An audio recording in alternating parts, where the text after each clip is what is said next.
a gente não pode viver por essa vida. Então, vamos para 1 Coríntios 9, no verso 16.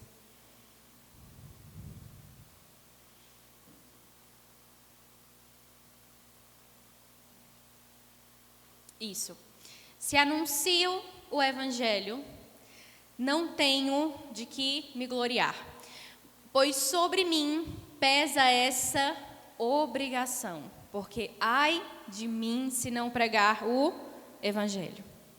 O que acontece é que, muitas vezes, nós achamos que nós somos merecedores. Quantos acham que nós somos merecedores de bênçãos, de coisas maravilhosas?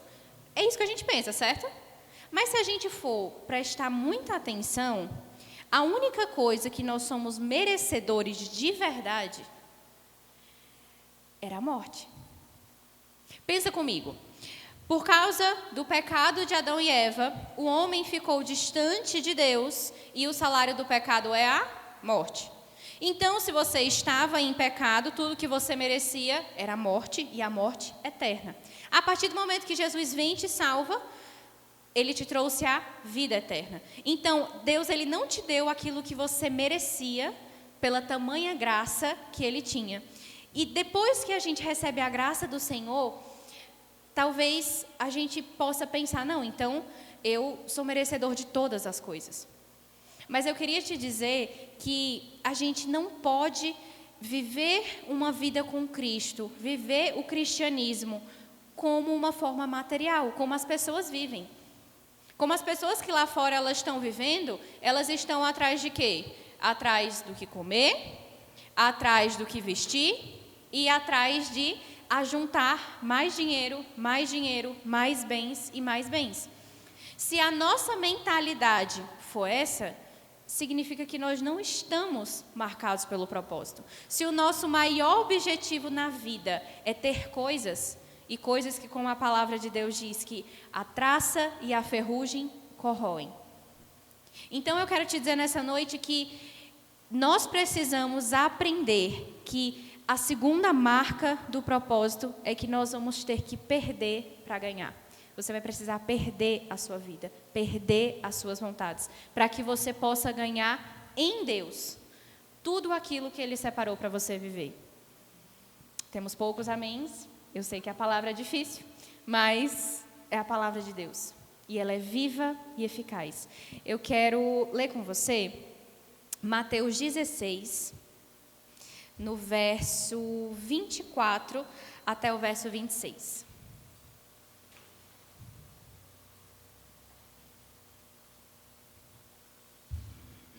E diz assim: Então disse Jesus a seus discípulos: Se alguém quer vir após mim, a si mesmo se negue, tome a sua cruz e siga-me. Porquanto, quem quiser salvar a sua vida, perdê-la. E quem perder a vida por minha causa, achá-la. Põe na NVI, por favor.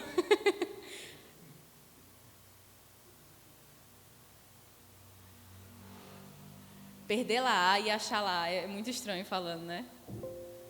Diz assim: Pois quem quiser salvar a sua vida, a perderá. Mas quem perder a própria vida por minha causa, a encontrará.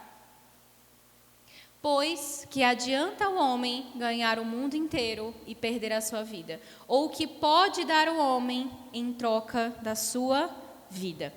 Então, a primeira coisa que é uma marca nas nossas vidas de quem vive pelo propósito de glorificar o nome de Deus nessa terra, independente daquilo que você vai fazer, é que, primeira coisa, você precisa negar a si mesmo. A segunda coisa é que você vai precisar aprender a perder para ganhar. E, às vezes, a matemática de Deus ela é muito diferente. E, por isso, vamos abrir em Mateus 19, no verso 29.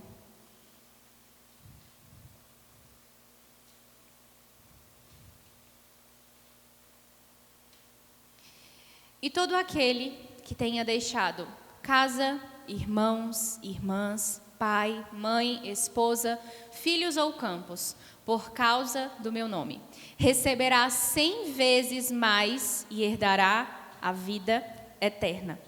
Então, a verdade bíblica é que existem duas coisas.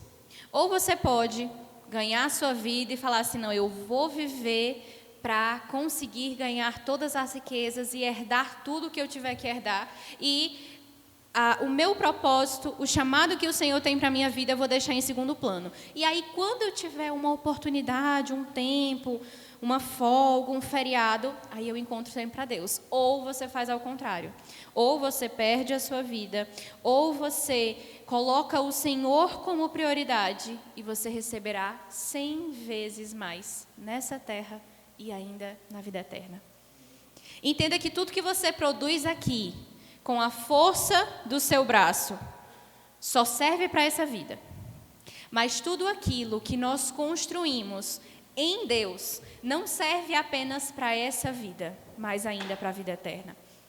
E é por isso que nós precisamos negar a nós mesmos e nós precisamos aprender a perder para ganhar. Enquanto eu estava lendo esse versículo, ele fala, né, sobre deixar pai, mãe, filhos, filhas. E eu lembro que quando eu era menorzinha, sei lá, acho que são uns 10, 12 anos, enfim, talvez até menos. Os meus pais, eles sempre estavam muito ativos na igreja. E eu lembro que às vezes eu falava assim, mas eu queria mais tempo com meu pai, com a minha mãe. E eu nunca esqueço de uma vez que eu estava comentando com uma amiguinha que eu não tinha ido para um aniversário porque estava tendo um evento na igreja, não tinha dado para ir. E ela disse que ela não tinha ido por esse mesmo aniversário porque o pai dela estava tão bêbado que não tinha como levá-la. E eu lembro que nesse dia eu falei, caramba, eu estou aqui reclamando porque os meus pais, eles estavam na casa do Senhor, cuidando de pessoas, sendo abençoados, ouvindo a palavra, enquanto tem centenas de famílias que estão destruídas por causa de álcool, por causa de vício, por causa de bebida. E eu falei, meu Deus, como eu estou sendo egoísta? E às vezes a gente é realmente egoísta. A gente acha que, não, mas eu tenho um compromisso, hoje não vai dar para ir para a igreja, porque esse compromisso é muito mais importante. Querido, se você realmente pesar na balança, a eternidade é muito mais importante. E eu não estou falando que você não pode ir para um aniversário. Eita, não vou para esse culto porque vai ter um aniversário importante. O problema não é essa exceção, não é uma festa ou uma reunião da família que caiu no dia do culto e você não conseguiu vir. O problema é quando isso se torna a parte mais importante. Todos os compromissos são importantes e o que sobrar, eu coloco ao Senhor. Essa é a diferença. Não é sobre você não vir a um culto, mas é sobre você escolher e você dar maior prioridade a todas as outras coisas do que estar na casa do Senhor. E se aqui é o lugar que vai te fortalecer para você viver o seu propósito, o que você está fazendo em outros lugares? Que às vezes só te ajudam a pecar. Não é verdade? Eu quero que você possa abrir comigo em Mateus 13, do verso 44 até o verso 46. Nós vamos ler essa parábola e ela é extremamente bonita, que diz assim: o reino dos céus é como um tesouro escondido e um campo... me perdi aqui no raciocínio. O reino dos céus é como um tesouro escondido em um campo.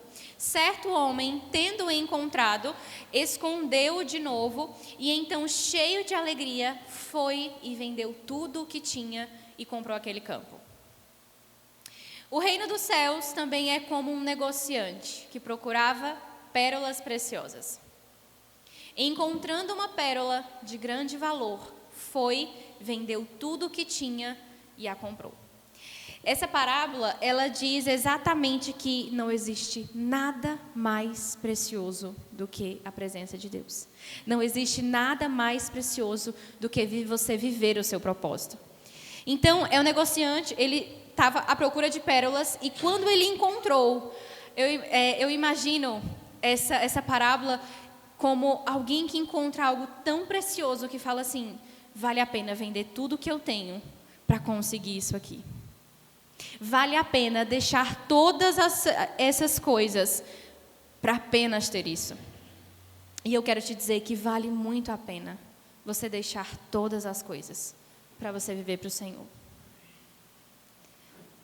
Vale a pena você dedicar mais tempo da sua semana em não apenas servir aqui na igreja, ou então numa célula, estar participando de um discipulado, ou de um evangelismo. A verdade é que nós precisamos encher a nossa agenda com aquilo que agrada ao coração de Deus. Uma vez eu sempre, assim, eu tive muito desejo de me tornar médica. Esse desejo ainda não está fora do rumo, mas, enfim. E eu sempre ficava, poxa, mas eu acho que eu não vou conseguir ter tempo para Deus, tal, não sei o quê. E há pouco tempo, a gente conheceu o Horaci, né? Que hoje é o pastor Horaci.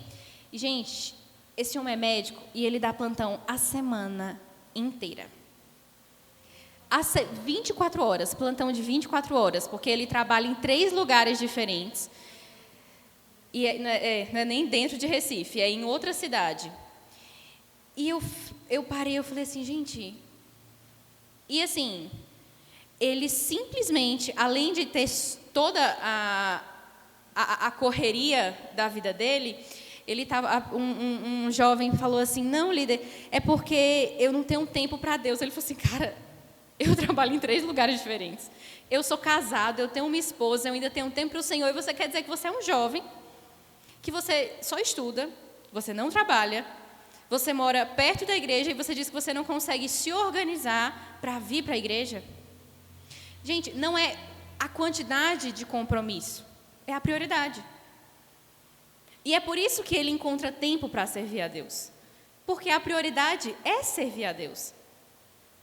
Então, essa precisa ser a mudança nas nossas vidas. Não é sobre o quanto de compromisso que você tem. A verdade é sobre a falta de prioridade que você tem em servir ao Senhor. E a verdade é que quanto mais coisas alguém faz, mais ela vai priorizar o seu tempo. E mais ela vai priorizar o tempo com Deus. Se o nosso tempo com Deus é aquilo que nos fortalece para fazer todas as outras coisas, se nós negligenciarmos a parte mais essencial, a gente não vai conseguir dar conta do resto. O versículo que eu mais repito na minha vida, todos os dias, é o versículo onde o próprio Jesus diz assim: sem mim vocês não podem fazer coisa alguma. Amém.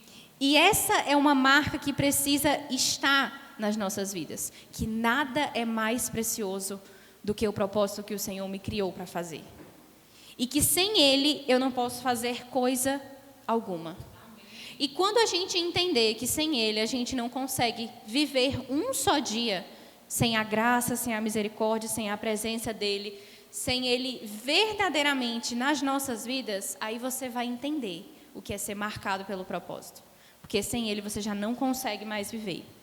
E por último, eu quero ler com você a última parábola, que se encontra em Lucas 13, do verso 6 até o verso 9.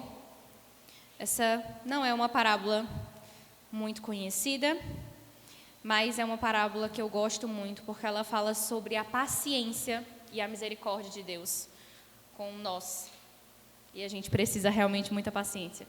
E diz assim: então contou essa parábola. Um homem tinha uma figueira plantada na sua vinha. Foi procurar fruto nela, mas não achou nenhum. Por isso, disse ao que cuidava da vinha: já faz 3 anos que venho procurar fruto nessa figueira e não acho.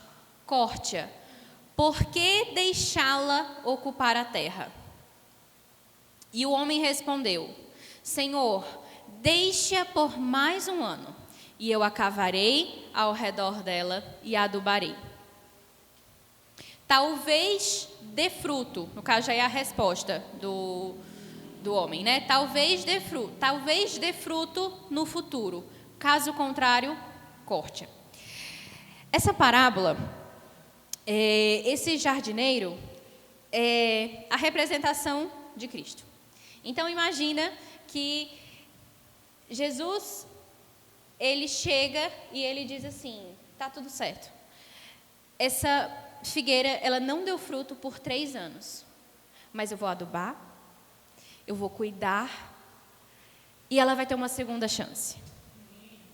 E eu queria te dizer nessa noite que você tem uma segunda chance. Talvez você fale assim: Lara, eu vivi muito tempo da minha vida, não queria saber de propósito. Isso significa que para mim acabou? Não. Significa que existe um Deus que esperou você até esse tempo, mesmo sem você dar fruto, e Ele olha com paciência, com misericórdia e graça e fala assim: não corta ainda não. Quem sabe no futuro ela dê fruto. Eu vou cuidar mais um pouquinho dela. Eu vou adubar, eu vou ensinar, eu vou ter paciência, eu vou ter misericórdia, vou encher e no futuro ela dará frutos. Então, existe um Deus tão paciente, tão misericordioso, tão cuidadoso que está te dando uma segunda chance. Para que você aceite viver pelo que vale a pena. Lembrando a primeira coisa que nós falamos hoje: você foi criado para fazer com que o Senhor fosse glorificado. E se você não está fazendo isso ainda, Jesus, Ele olha para você hoje e fala assim: eu não vou te cortar ainda. Ainda eu vou te dar mais atenção. Eu vou cuidar de você por mais 1 ano. E você dará fruto. E Ele ainda coloca assim: caso contrário, corte-a. Gente, enquanto nós tivermos o tempo de hoje, antes que o Senhor venha, nós temos tempo para dar frutos. Mas eu queria te dizer que essa vírgula, caso contrário, corte, significa que Deus, Ele não é bobo. Nós não estamos enganando o Senhor e falando: quando estiver mais próximo, eu achar que Jesus está voltando, aí eu vou, me conserto, começo a pregar, começo a evangelizar e começo a viver pelo que de fato eu fui criado. Não, Deus, Ele é misericordioso, mas Ele sabe a intenção do seu coração. Então você precisa decidir se você vai aceitar essa nova chance de viver para o Senhor, de falar: tá certo, Deus, o que o Senhor quer de mim?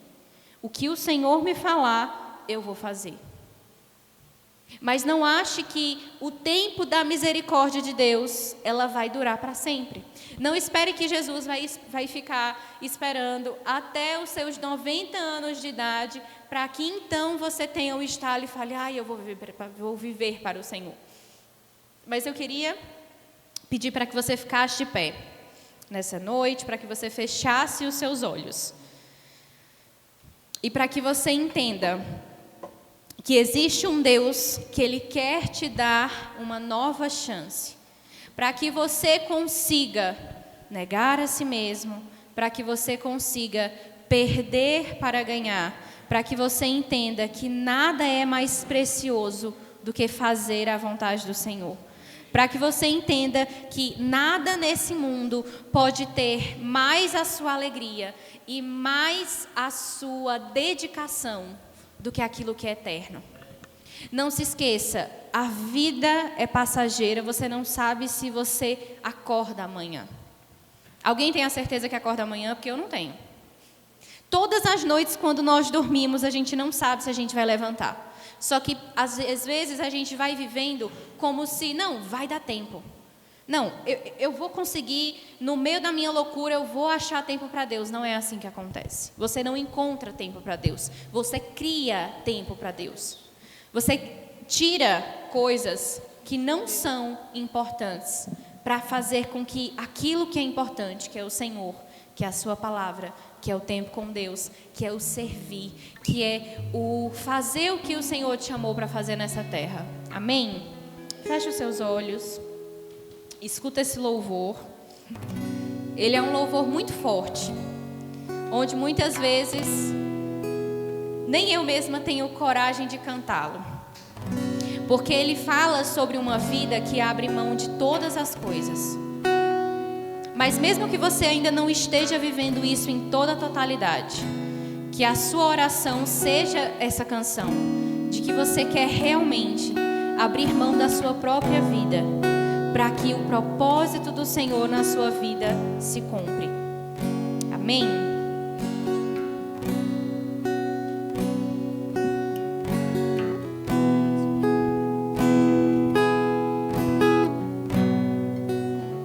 Feche os seus olhos.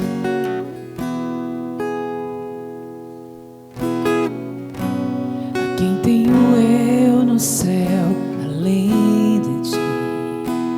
Escuta essa canção. E não há na terra quem eu queira mais que a ti. Sou apaixonado,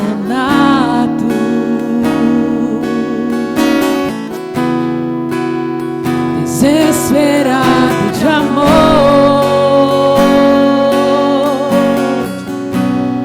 eu estou disposto a morrer por ti e construirei no cume do monte um altar, e o sacrifício sou eu.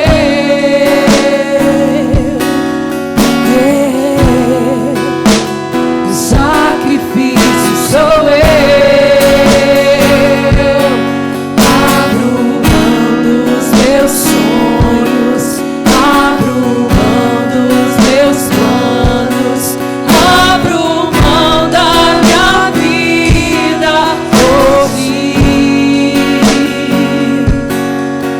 abro mão dos prazeres e das minhas vontades.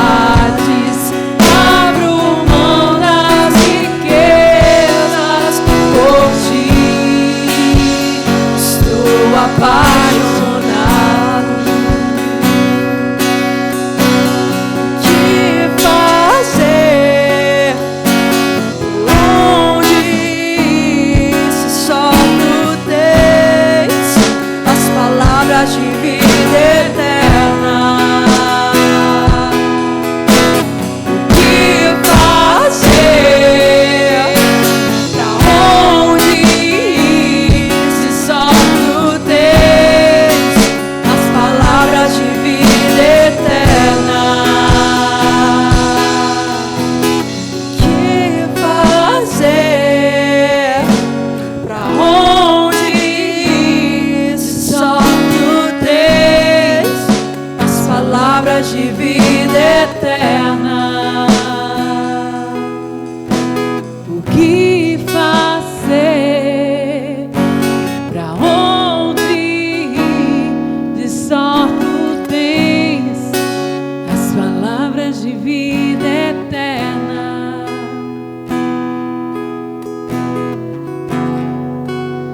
O sacrifício sou eu.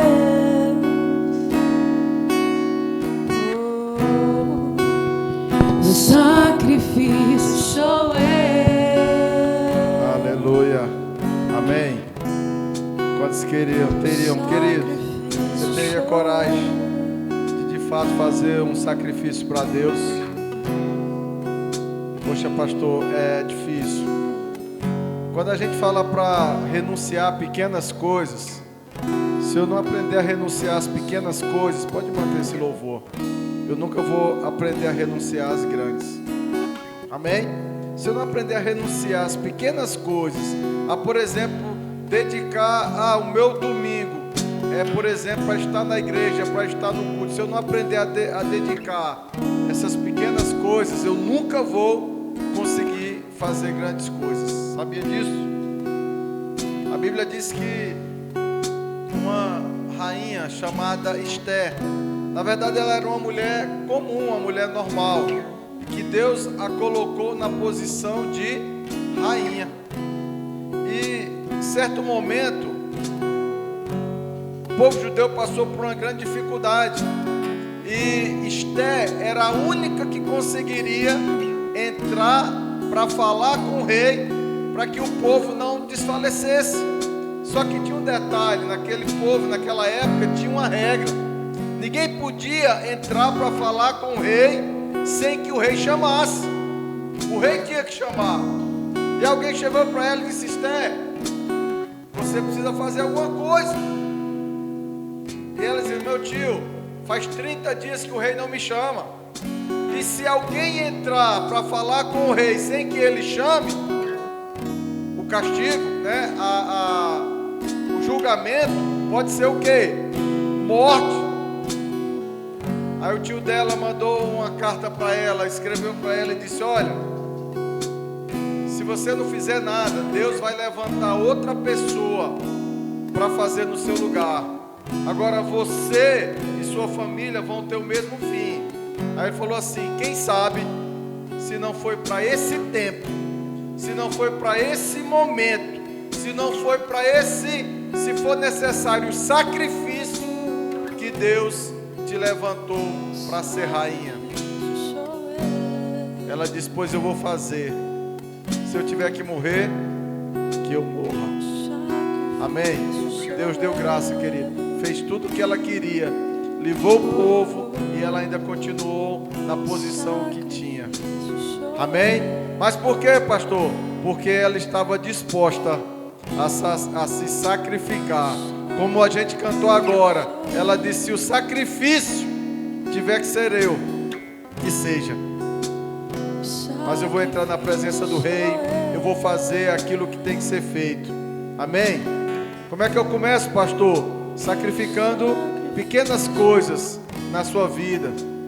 Sacrifique certas amizades na sua vida. Sacrifique certas, entre aspas, diversões que não te diverte nada, só te distrai o dia todo, você fica sem nada. Sacrifique certas distrações. Ah, eu assisto filme o dia todo, eu assisto série o dia todo. Por que não começa a ler a Bíblia o dia todo?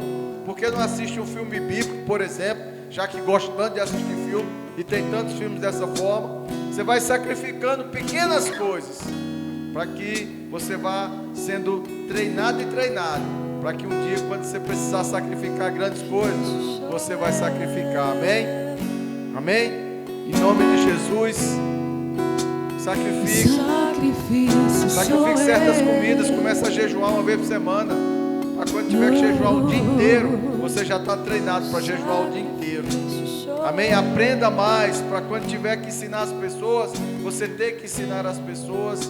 A gente começa nos pequenos sacrifícios. Quando chegar os grandes, a gente já está acostumado. Amém? Amém? Em nome de Jesus. Sacrifício sou eu. Abra mão dos meus sonhos. Para Ele, querido. Eu vou abrir mão, Senhor. Eu vou dormir menos. Eu vou comer menos. Eu vou me entregar mais. Eu vou começar, meu Deus, a me distrair menos. Tomar tempo, gastar tempo, Senhor, com a tua palavra, com oração. Senhor. Abro mão das riquezas por ti. Abro mão dos meus sonhos. Abro mão dos meus planos. Abro mão da vida.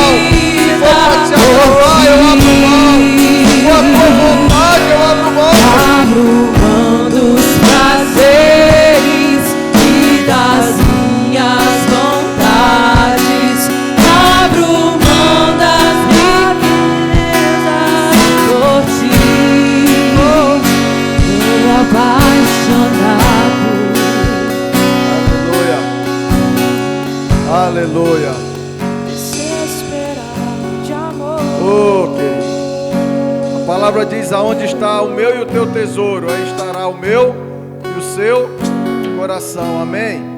Onde é que está o seu tesouro? Pastor, como é que eu faço para colocar o meu coração em Deus? Coloque o seu tesouro nele.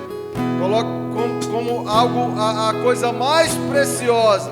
Você está com o Senhor na sua presença, fazer aquilo que Ele quer para a sua vida. Amém? Aí o seu coração vai estar lá. Quando o meu tesouro, aquilo que é precioso para mim, for amizades, for sair, for fazer isso, o meu coração vai estar naquilo ali. Amém? Troca. Amém? Troca o teu tesouro. como Lara falou aqui, a questão não é tempo, é prioridade. Amém? A gente não acha tempo para Deus, a gente cria tempo para Deus. Amém? Porque o seu dia tem 24 horas igual o meu. O seu dia e o meu dia tem 24 horas. Se tem gente que consegue adorar a Deus, consegue servir ao Senhor nessas 24 horas, é porque eu estou usando errado as minhas 24 horas. De repente Ele está usando mais certo. Amém? Oh, meu Deus, obrigado pela Tua palavra. Senhor, que nós possamos colocar como precioso, oh Pai, a Tua presença, a Tua obra, a Tua vontade na nossa vida. Porque quando isso for precioso para a gente, quando isso for o nosso tesouro, o nosso coração estará, oh meu Deus, nas nossas células, estará no evangelismo, estará em falar, meu Deus, compartilhar a Tua palavra e o Teu amor, Pai. Oh Senhor, nos liberta de distrações que não levam a nada, de gastar o nosso precioso tempo com coisas que não agradam ao Senhor e não são o Teu propósito e a Tua vontade para as nossas vidas. Debaixo dessa palavra, eu despeço a Tua igreja, meu Deus, para um restante de semana abençoado, onde eles serão sal e luz, onde eles serão abençoados e também serão abençoadores. Que o Senhor te abençoe e te guarde, que o Senhor faça resplandecer o seu rosto sobre ti e ter misericórdia de ti, que o Senhor sobre ti levante o seu rosto e lhe dê a paz. Amém. Glória a Deus. Só Tu tens, Senhor. Diga para Ele. As palavras de vida eterna.